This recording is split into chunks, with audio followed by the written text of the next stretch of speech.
এই পৃথিবীর সব ছেড়ে দেওয়া যায় দোস্ত, আল্লাহকে ছেড়ে দেওয়া যায় না। আল্লাহকে ছেড়ে দেওয়া ঠিক না বাপ, বাপ ঠিক না। এই প্রজন্ম তোমরা এখন খুব বেশি বাড়াবাড়ি করছো, তোমরা বেশি বাড়াবাড়ি করতেছো। এই বর্তমান জেনারেশন, তোমরা যারা কিশোর যুবক, 14 বছর, 16 বছর, 18 বছর, 20 বছর, 22, 25, 24 বছর, তোমরা অতিরিক্ত বাড়াবাড়ি করতেছো বাপ। তোমাদের এই সীমাহীন অহংকার, তোমাদের এই অধ্যত্ব, তোমাদের এই গুনায় ভরা 24 ঘন্টার জিন্দিগি, তোমাদের উপরে খোদার কসম দুনিয়াতেই বড় সড়ো আযাব নিয়ে আসবে।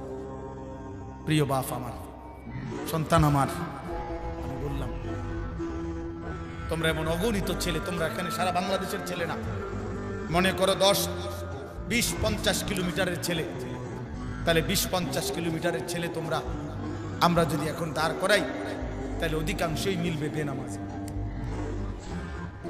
সারাদিনে এক ওয়াক্ত নামাজ পড়ো না, 365 দিনে, খোদার এক বছরে কোনোদিন ফজরের নামাজ পড়লা না। আমার প্রিয় সন্তান, মুসলমান এত নিকৃষ্ট হয়? তুমি মুসলমানের বাচ্চা, তোমার কোনো আল্লাহ আছে?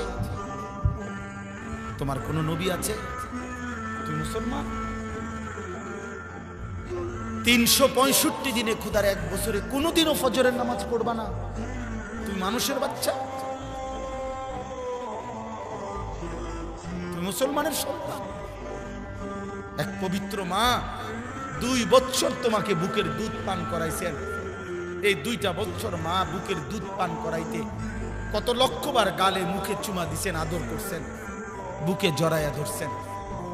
এই বাবা কতবার মাথায় হাত বুলাইছেন, কত হুজুরের কাছে, কত আলেমের কাছে, কত আত্মীয় স্বজনের কাছে তোমারে দাঁড় করাইছে, হুজুর মাথাটা মুছা দেন, আদর করে দেন, আমার বাচ্চারে যেন আল্লাহ মানুষ বানায়।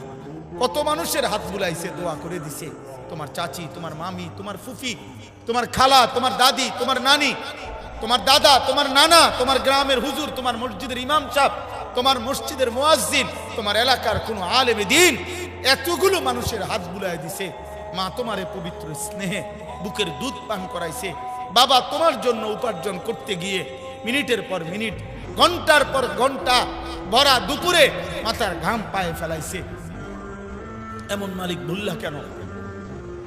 এমন রব ছেড়ে দিলা কেন? বলো আব্বা, বলো। আজকে ওয়াদা করো, আজকের রাত থেকে নামাজ পড়বা, বলো ইনশাআল্লাহ। এখন পড়বা, বলো ইনশাআল্লাহ। এই নওজোয়ান, এখন বলো ইনশাআল্লাহ। 30 বছরের নিচে যাদের বয়স, তোমরা হাত তোলো, হাত তোলো, যাদের বয়স 30-এর নিচে। কি পরিমাণ দেয়, বলো ইনশাআল্লাহ। নামাজ পড়বো ইনশাআল্লাহ, ফজর পড়বো ইনশাআল্লাহ। জোরসে বলো ইনশাআল্লাহ, আরো জোরে বলো ইনশাআল্লাহ। কোন নামাজ? কোন নামাজ? আবার বলো, জোরসে বলো, সবাই বলো ইনশাআল্লাহ। আমি ওয়াদা দিলাম, হাদিসের বক্তব্য এটা, মুসলমানের যে সন্তান ফজর পড়বে নিয়মিত, ইনশাআল্লাহ ওই সন্তান আগামী দিনে ইমাম মাহদীর সৈনিক হবে, দাজ্জালের বিরুদ্ধে লড়বে, পৃথিবীর শেষ ইহুদিটাকেও জিহাদ করবে তাদের বিরুদ্ধে, এবং ওই নওজোয়ানদের দ্বারাই সারা বিশ্বময় কালেমার পতাকা উড়বে। ফজরের মুসল্লি যারা মাহদীর সৈনিক, তারা ফজরের মুসল্লি যারা দাজ্জালের বিরুদ্ধে লড়বে, তারা ফজরের মুসল্লি যারা ইহুদিদের বিরুদ্ধে জিহাদ করবে, তারা ফজরের মুসল্লি যারা বিশ্বময় কালেমার পতাকা উড়াবে, তারা ইনশাআল্লাহ। এটা হাদিস, এটা হাদিসের বক্তব্য থেকে বলি।